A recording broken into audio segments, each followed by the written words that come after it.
Salut à toi, Kim. Salut Dany. Alors, nouvelle vidéo.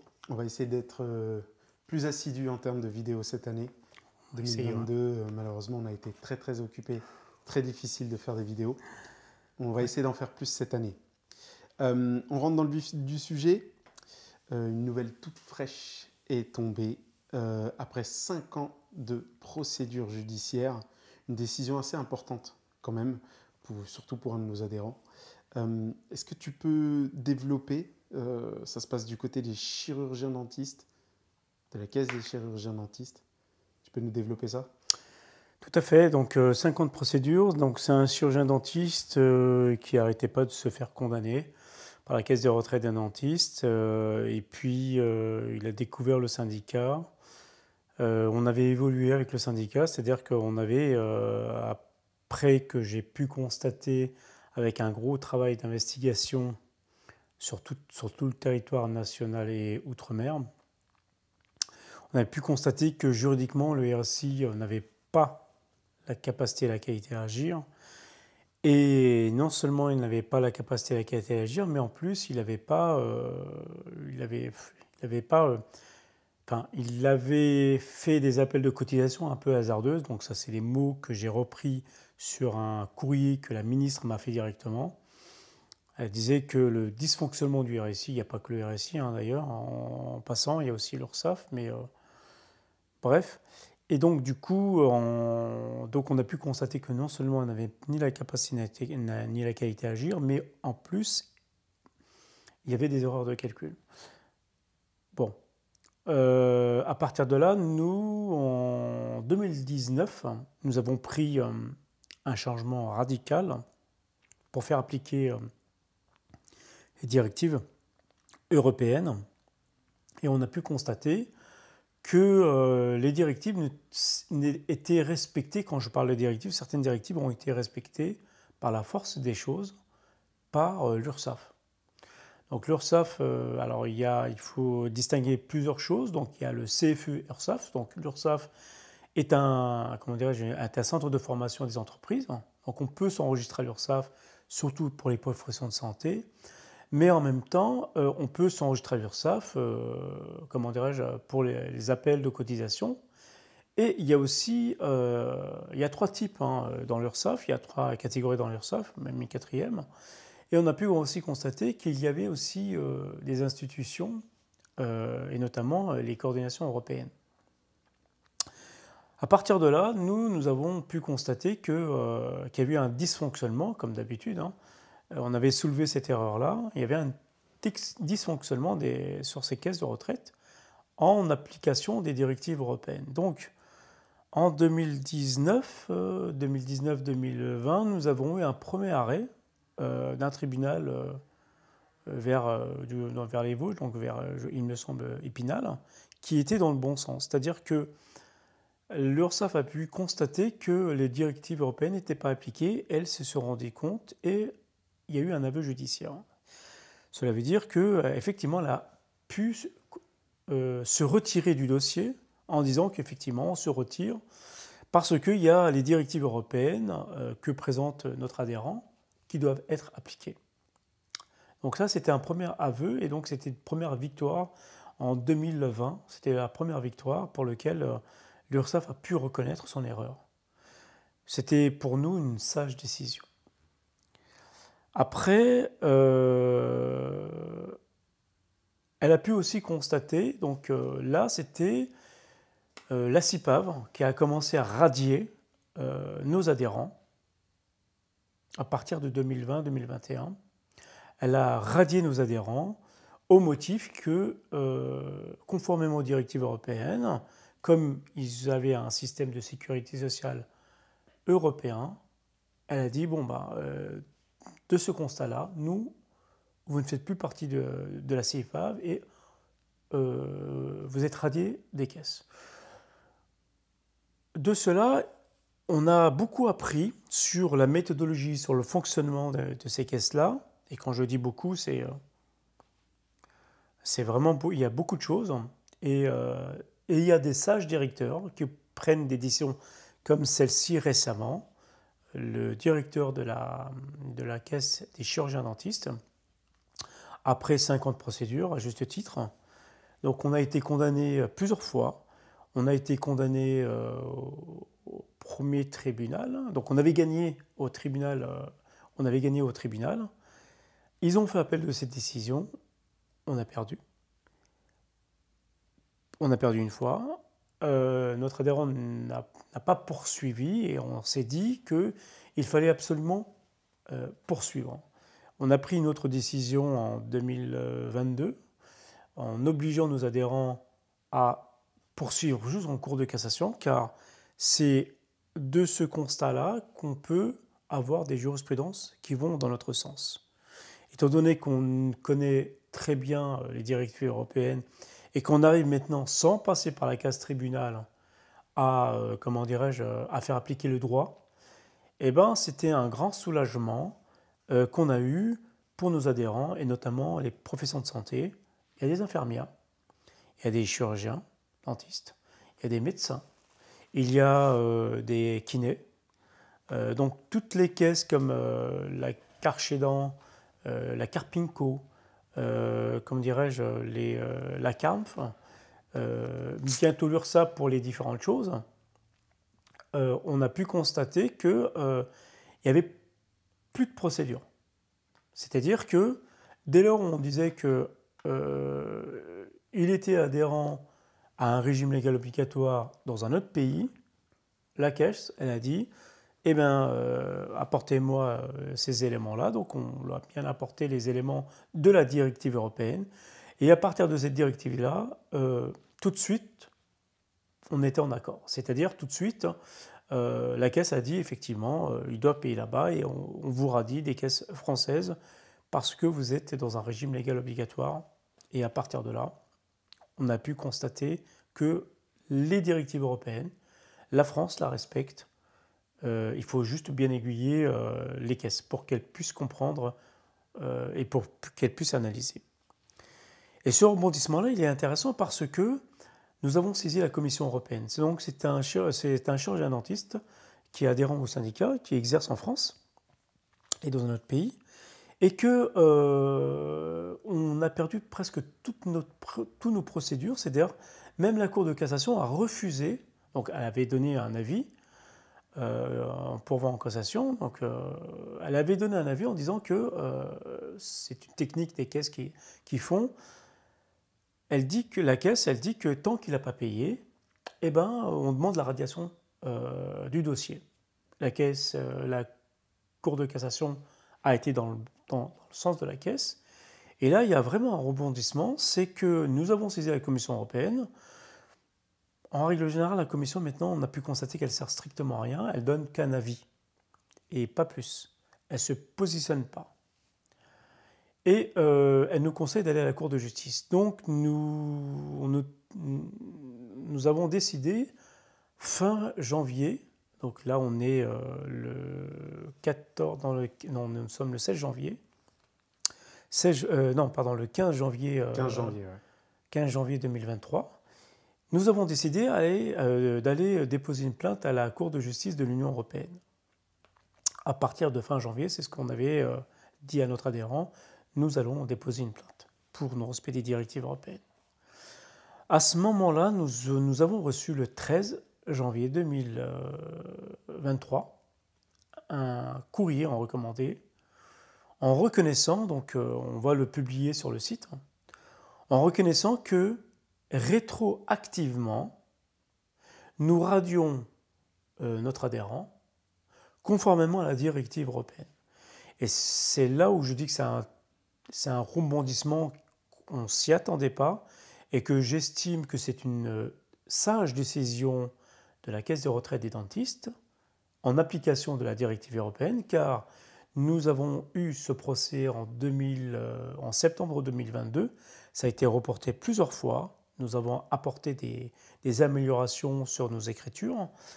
Et donc en décembre, la dernière fois, donc moi personnellement, je me suis fâché contre le juge, qui a été, qui a été courtois. C'était surtout l'avocate qui a été un peu agressif. lorsqu'on sait qu'on n'est pas dans son droit, les avocats sont tout de suite agressifs. Donc,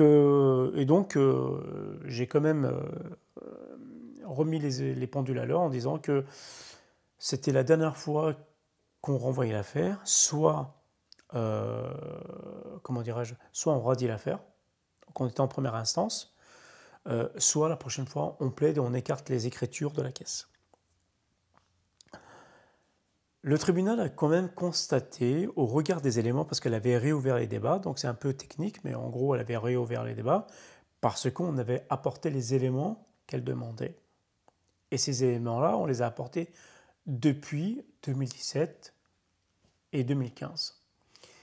Et c'est là où c'est intéressant, c'est que au lieu que la caisse de retraite des dentistes persiste dans son retranchement, car il y avait au bout une décision de la Cour de justice qui lui pendait en notre faveur, et ça je tiens à être très catégorique, ce procès, on l'a gagné depuis le début. Depuis le début, on l'a gagné. Au motif qu'on représente un syndicat et qu'on n'est pas un syndicat, ça a été déjà jugé en notre faveur, et on a des arrêts de la Cour d'appel qui le dit, et de la Cour de cassation qui le dit, mais peu importe. On ne cherche pas comment dirais-je, on cherche pas à dire oui, c'est grâce au syndicat, c'est pas notre truc. Notre objectif, c'est qu'on puisse choisir librement en Europe son régime légal obligatoire. Et ça, c'est pour nous important. Maintenant qu'on a apporté des grosses améliorations sur ça, on peut être presque certain que les applications des directives sont appliquées aux caisses et avec l'accord du ministre. Et c'est ça qui est important. Et donc, ce rebondissement, pourquoi je dis ce rebondissement? Parce que ce qui est quand même épatant dans cette affaire-là, c'est qu'on a reçu des décisions de la Cour d'appel négatives, donc en notre défaveur, du TGI et surtout de la Cour de cassation. Et ce rebondissement-là annule toutes les décisions du TGI, de la Cour d'appel et surtout de la Cour de cassation. Donc on va réouvrir le débat à la Cour de cassation pour qu'on puisse avoir une jurisprudence définitive par rapport à cet adhérent-là, mais en plus, nous devons, comment dirais-je, réparer le préjudice. Et c'est là où c'est important, c'est qu'en fin de compte, la Caisse a radié rétroactivement, c'est-à-dire de 2015 jusqu'à 2023, la Caisse, l'adhérent de la Caisse. Là, je veux vraiment préciser tes propos. Là, ce que tu es en train de nous dire, c'est que la Caisse, aujourd'hui, avouant l'aveu qu'elle s'est trompée dans ses calculs, met en porte-à-faux toutes les décisions de toutes les instances. Et c'est ça qu'on va aller encore en plus défendre. C'est ça que tu nous dis, Hakim. C'est-à-dire qu'en fin de compte, les caisses tiennent le bout du nez de la justice. C'est-à-dire que tant que... on peut dire que les caisses dit blanc, la décision est blanche. Les caisses dit noir, la décision elle est noire. Il n'y a pas vraiment... on n'a pas, comment dirais-je, vu... comment dirais-je, on n'a pas... Il y a 2-3 juges où quand la caisse disait blanc, le juge disait noir. Et c'est là où on se dit... Nous, notre objectif, ce n'est pas d'avoir raison. Notre objectif, c'était non seulement de sauver l'entreprise, les entreprises, mais en plus, par le droit. Et c'est ça qui est intéressant. Voilà notre objectif. Ce n'est pas d'être en porte-à-faux avec la justice.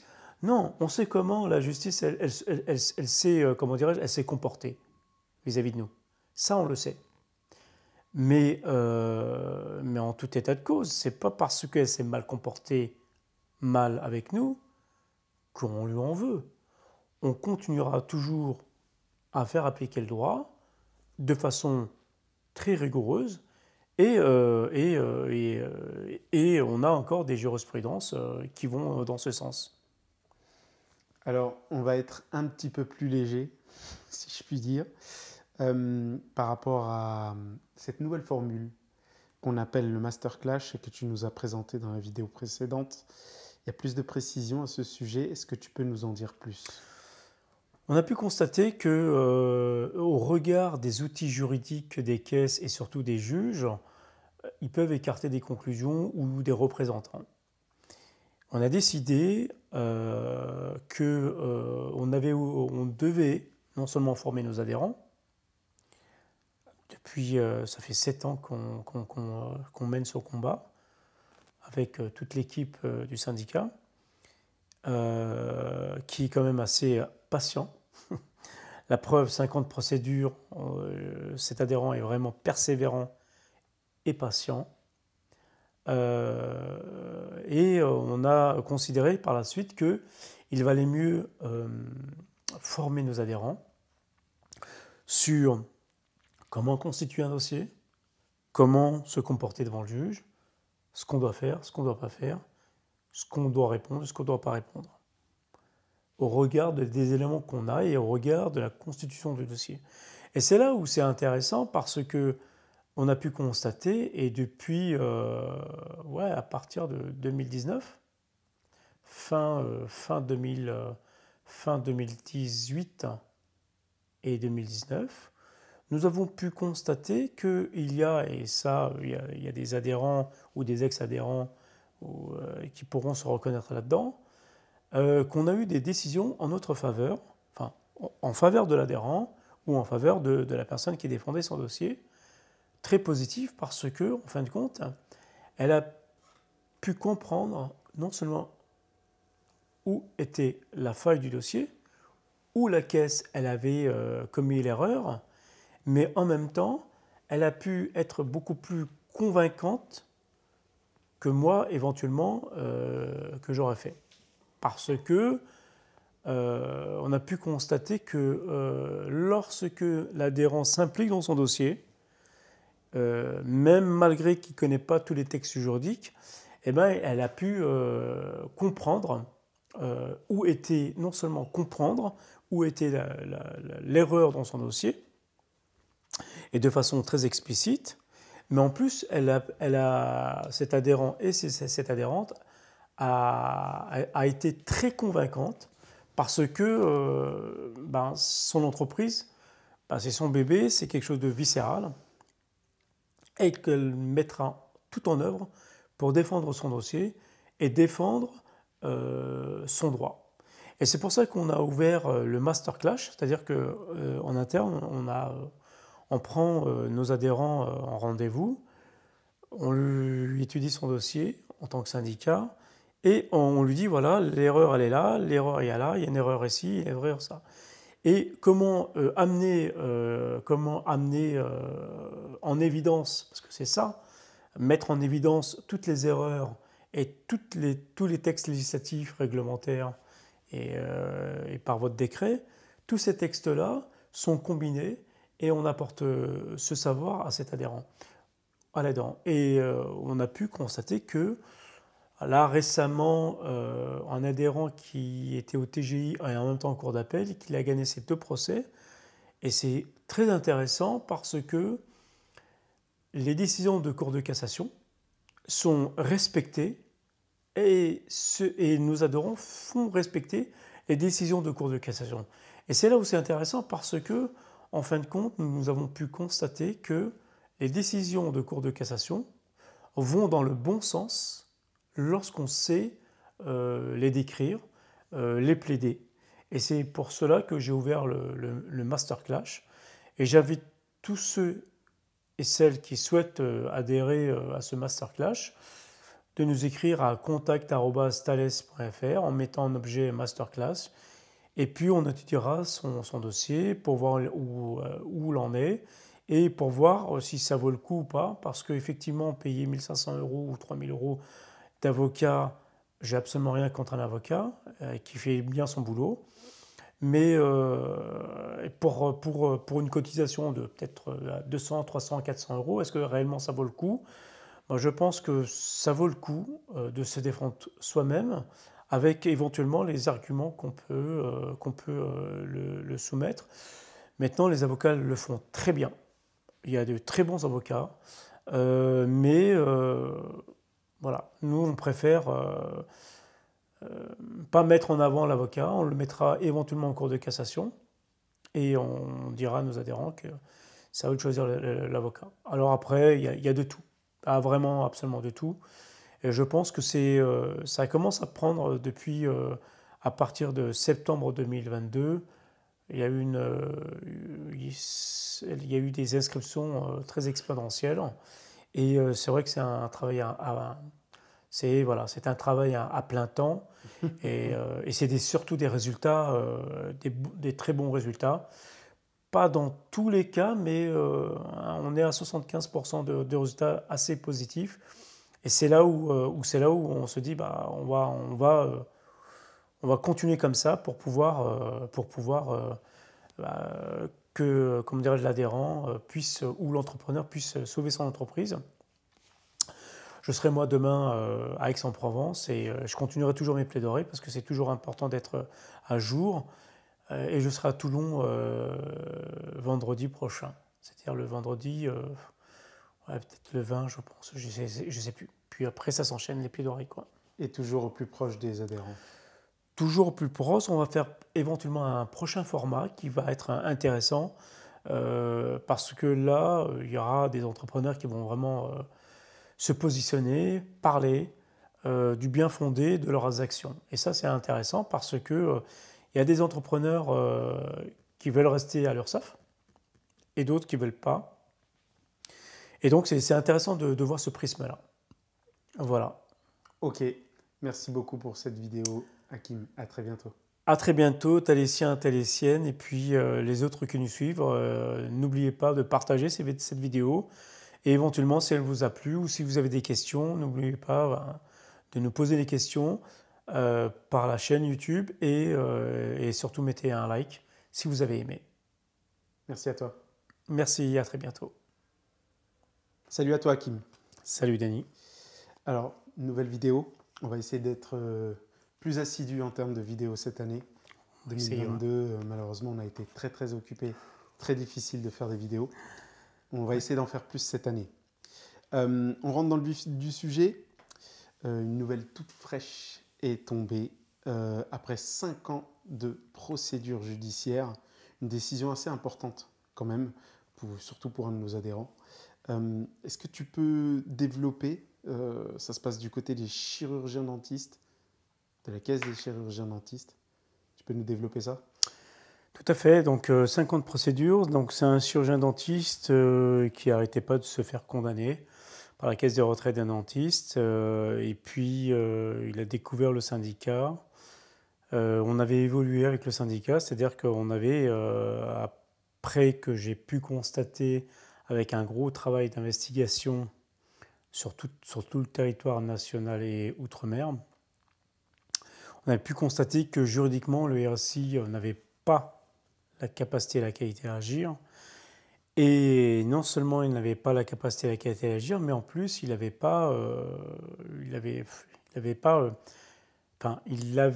fait des appels de cotisation un peu hasardeuses. Donc ça, c'est les mots que j'ai repris sur un courrier que la ministre m'a fait directement. Elle disait que le dysfonctionnement du RSI, il n'y a pas que le RSI d'ailleurs, en passant, il y a aussi l'URSSAF, mais bref. Et donc, du coup, on a pu constater que non seulement on n'avait ni la capacité ni la qualité à agir, mais en plus, il y avait des erreurs de calcul. Bon. À partir de là, nous, en 2019, nous avons pris un changement radical pour faire appliquer les directives européennes. Et on a pu constater que les directives étaient respectées. Quand je parle de directives, certaines directives ont été respectées par la force des choses, par l'URSSAF. Donc l'URSSAF, alors il faut distinguer plusieurs choses. Donc il y a le CFE-URSSAF. Donc l'URSSAF est un centre de formation des entreprises. Donc on peut s'enregistrer à l'URSSAF, surtout pour les professions de santé. Mais en même temps, on peut s'enregistrer à l'URSSAF, pour les appels de cotisation. Et il y a aussi, il y a 3 types dans l'URSSAF, il y a 3 catégories dans l'URSSAF, même une quatrième. Et on a pu aussi constater qu'il y avait aussi des institutions, et notamment les coordinations européennes. À partir de là, nous avons pu constater qu'il y avait eu un dysfonctionnement, comme d'habitude. On avait soulevé cette erreur-là. Il y avait un dysfonctionnement sur ces caisses de retraite en application des directives européennes. Donc, en 2019-2020, nous avons eu un premier arrêt d'un tribunal vers les Vosges, donc vers, il me semble, Épinal, qui était dans le bon sens. C'est-à-dire que l'URSSAF a pu constater que les directives européennes n'étaient pas appliquées, elle se rendait compte et il y a eu un aveu judiciaire. Cela veut dire qu'effectivement, elle a pu se retirer du dossier en disant qu'effectivement, on se retire parce qu'il y a les directives européennes que présente notre adhérent qui doivent être appliquées. Donc ça, c'était un premier aveu et donc c'était une première victoire en 2020. C'était la première victoire pour laquelle l'URSSAF a pu reconnaître son erreur. C'était pour nous une sage décision. Après, elle a pu aussi constater, donc là c'était la CIPAV qui a commencé à radier nos adhérents à partir de 2020-2021. Elle a radié nos adhérents au motif que, conformément aux directives européennes, comme ils avaient un système de sécurité sociale européen, elle a dit, de ce constat-là, vous ne faites plus partie de la CIPAV et vous êtes radiés des caisses. De cela, on a beaucoup appris sur la méthodologie, sur le fonctionnement de ces caisses-là. Et quand je dis beaucoup, c'est vraiment, il y a beaucoup de choses. Et il y a des sages directeurs qui prennent des décisions comme celle-ci récemment. Le directeur de la caisse des chirurgiens dentistes, après 50 procédures, à juste titre. Donc on a été condamné plusieurs fois. On a été condamné au premier tribunal. Donc on avait gagné au tribunal. Ils ont fait appel de cette décision. On a perdu. On a perdu une fois. Notre adhérent n'a pas poursuivi et on s'est dit qu'il fallait absolument poursuivre. On a pris une autre décision en 2022 en obligeant nos adhérents à poursuivre juste en cours de cassation, car c'est de ce constat-là qu'on peut avoir des jurisprudences qui vont dans notre sens. Étant donné qu'on connaît très bien les directives européennes et qu'on arrive maintenant, sans passer par la case tribunal, à faire appliquer le droit, c'était un grand soulagement qu'on a eu pour nos adhérents, et notamment les professionnels de santé. Il y a des infirmières, il y a des chirurgiens, dentistes, il y a des médecins, il y a des kinés. Donc toutes les caisses comme la Carchédan, la Carpinco, la CARMF, bientôt l'URSSAF pour les différentes choses, on a pu constater qu'il n'y avait plus de procédure. C'est-à-dire que dès lors où on disait qu'il était adhérent à un régime légal obligatoire dans un autre pays, la caisse, elle a dit, apportez-moi ces éléments-là. Donc on lui a bien apporté les éléments de la directive européenne. Et à partir de cette directive-là, tout de suite, on était en accord. C'est-à-dire tout de suite, la caisse a dit effectivement, il doit payer là-bas et on vous radie des caisses françaises parce que vous êtes dans un régime légal obligatoire. Et à partir de là, on a pu constater que les directives européennes, la France la respecte. Il faut juste bien aiguiller les caisses pour qu'elles puissent comprendre et pour qu'elles puissent analyser. Et ce rebondissement-là, il est intéressant parce que nous avons saisi la Commission européenne. Donc c'est un chirurgien dentiste qui est adhérent au syndicat, qui exerce en France et dans un autre pays, et que on a perdu presque toutes nos procédures. C'est-à-dire même la Cour de cassation a refusé Donc elle avait donné un avis pourvoi en cassation. Donc elle avait donné un avis en disant que c'est une technique des caisses qui font. Elle dit que tant qu'il n'a pas payé, eh ben, on demande la radiation du dossier. La Cour de cassation a été dans le sens de la caisse. Et là, il y a vraiment un rebondissement, c'est que nous avons saisi la Commission européenne. En règle générale, la Commission, maintenant, on a pu constater qu'elle ne sert strictement à rien. Elle donne qu'un avis, et pas plus. Elle ne se positionne pas. Et elle nous conseille d'aller à la Cour de justice. Donc, nous avons décidé, fin janvier, donc là, on est le 14, nous sommes le 16 janvier, le 15 janvier, 15 janvier 2023, nous avons décidé d'aller déposer une plainte à la Cour de justice de l'Union européenne. À partir de fin janvier, c'est ce qu'on avait dit à notre adhérent, nous allons déposer une plainte pour non-respect des directives européennes. À ce moment-là, nous avons reçu le 13 janvier 2023 un courrier en recommandé, en reconnaissant, donc on va le publier sur le site, en reconnaissant que rétroactivement, nous radions notre adhérent conformément à la directive européenne. Et c'est là où je dis que c'est un rebondissement qu'on ne s'y attendait pas et que j'estime que c'est une sage décision de la Caisse de retraite des dentistes en application de la directive européenne, car nous avons eu ce procès en septembre 2022. Ça a été reporté plusieurs fois. Nous avons apporté des améliorations sur nos écritures. Et donc en décembre, la dernière fois, donc moi personnellement, je me suis fâché contre le juge, qui a été, qui a été courtois. C'était surtout l'avocate qui a été un peu agressif. Lorsqu'on sait qu'on n'est pas dans son droit, les avocats sont tout de suite agressifs. Donc,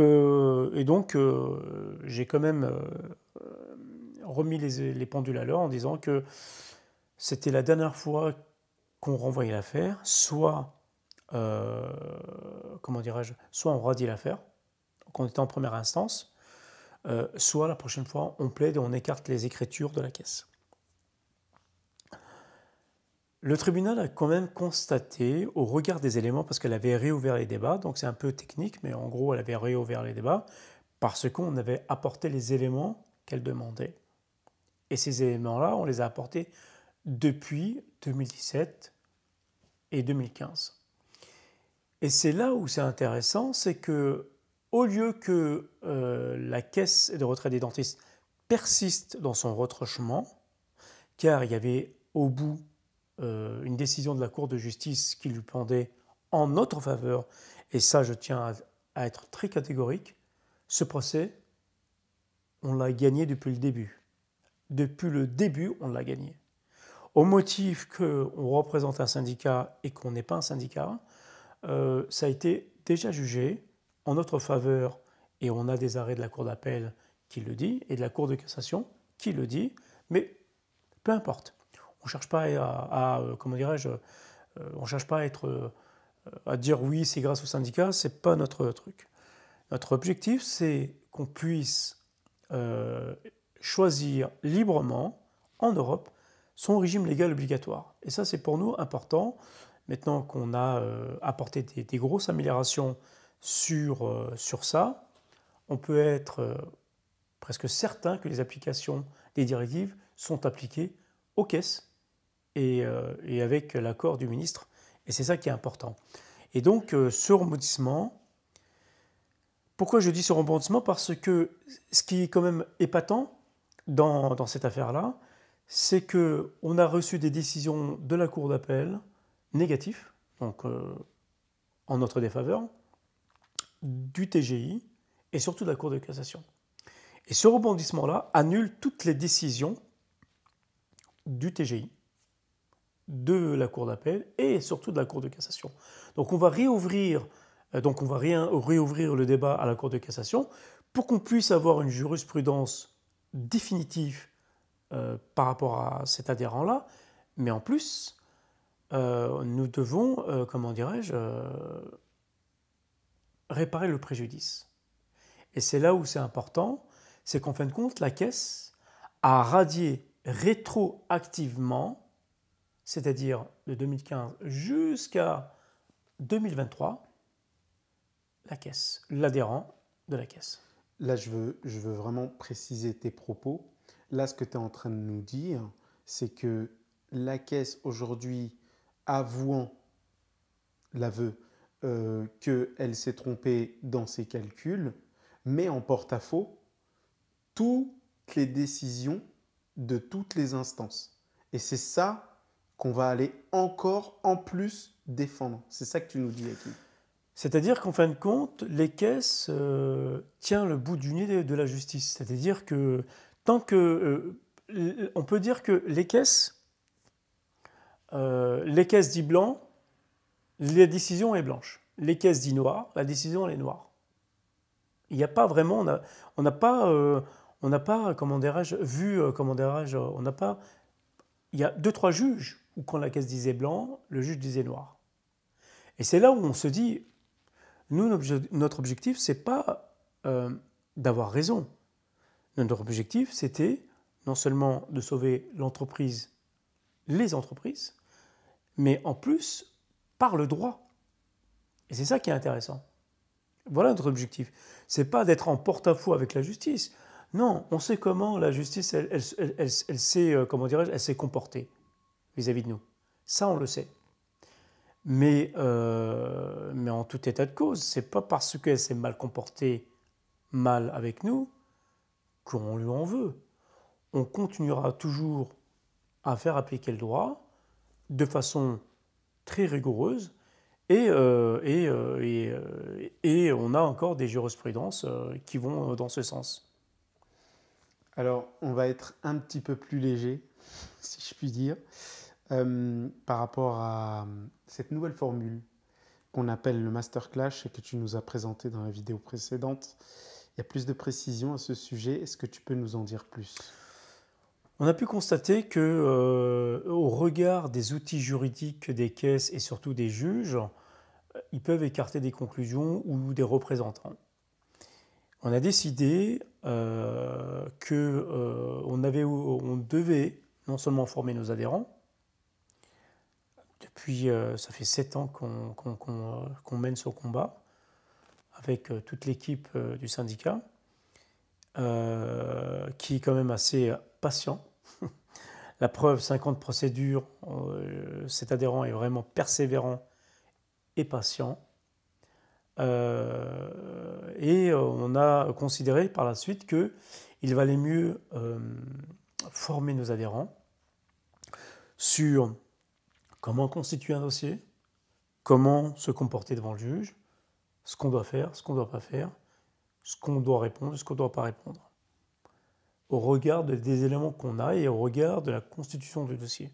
Et c'est là où c'est intéressant parce qu'on a pu constater, et depuis, à partir de 2019, fin 2018 et 2019, nous avons pu constater qu'il y a, et ça, il y a des adhérents ou des ex-adhérents qui pourront se reconnaître là-dedans, qu'on a eu des décisions en notre faveur, enfin, en faveur de l'adhérent ou en faveur de la personne qui défendait son dossier, très positif parce que, en fin de compte, elle a pu comprendre non seulement où était la faille du dossier, où la caisse elle avait commis l'erreur, mais en même temps, elle a pu être beaucoup plus convaincante que moi, éventuellement, que j'aurais fait.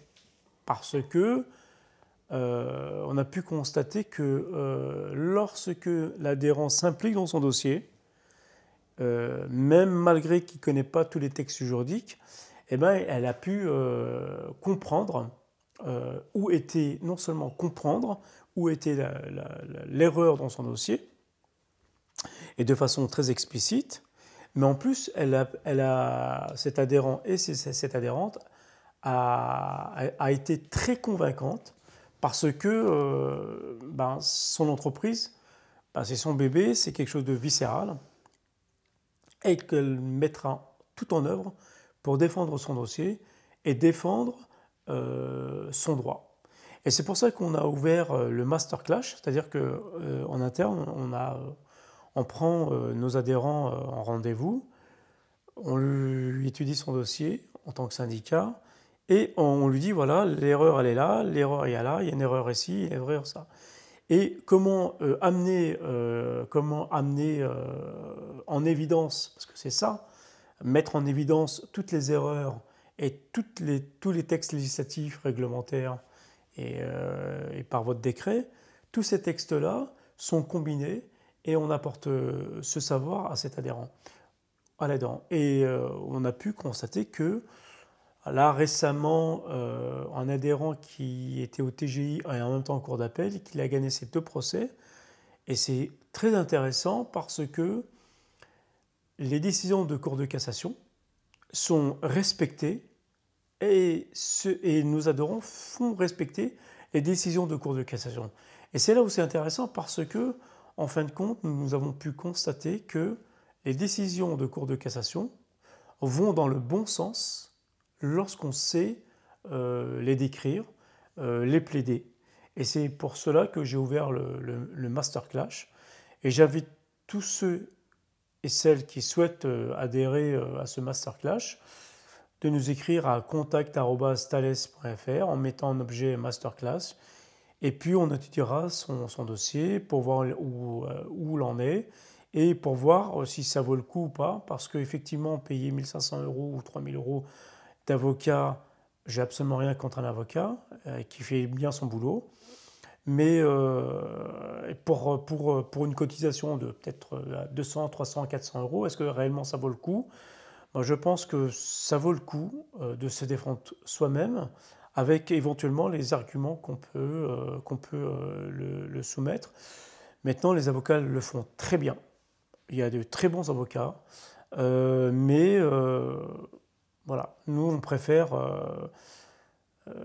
pas mettre en avant l'avocat, on le mettra éventuellement en cour de cassation et on dira à nos adhérents que c'est à eux de choisir l'avocat. Alors après, il y a de tout, vraiment absolument de tout. Et je pense que ça commence à prendre depuis, à partir de septembre 2022, il y a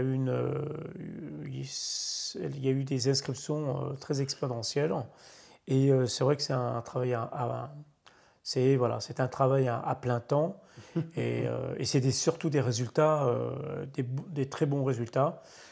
Pas dans tous les cas, mais on est à 75% de résultats assez positifs. Et c'est là où on se dit, on va continuer comme ça pour pouvoir que, comme dirait l'adhérent, ou l'entrepreneur puisse sauver son entreprise. Je serai moi demain à Aix-en-Provence et je continuerai toujours mes plaidoiries parce que c'est toujours important d'être à jour. Et je serai à Toulon vendredi prochain. C'est-à-dire le vendredi, peut-être le 20, je pense, je sais plus. Puis après, ça s'enchaîne les plaidoiries, quoi. Et toujours au plus proche des adhérents. Toujours au plus proche, on va faire éventuellement un prochain format qui va être intéressant parce que là, il y aura des entrepreneurs qui vont vraiment se positionner, parler du bien fondé de leurs actions. Et ça, c'est intéressant parce que il y a des entrepreneurs qui veulent rester à l'URSSAF et d'autres qui ne veulent pas. Et donc, c'est intéressant de voir ce prisme-là. Voilà. Ok, merci beaucoup pour cette vidéo, Hakim. À très bientôt. À très bientôt, Thalésiens, Thalésiennes, et puis les autres qui nous suivent. N'oubliez pas de partager cette vidéo. Et éventuellement, si elle vous a plu ou si vous avez des questions, n'oubliez pas de nous poser des questions par la chaîne YouTube et surtout mettez un like si vous avez aimé. Merci à toi. Merci, à très bientôt.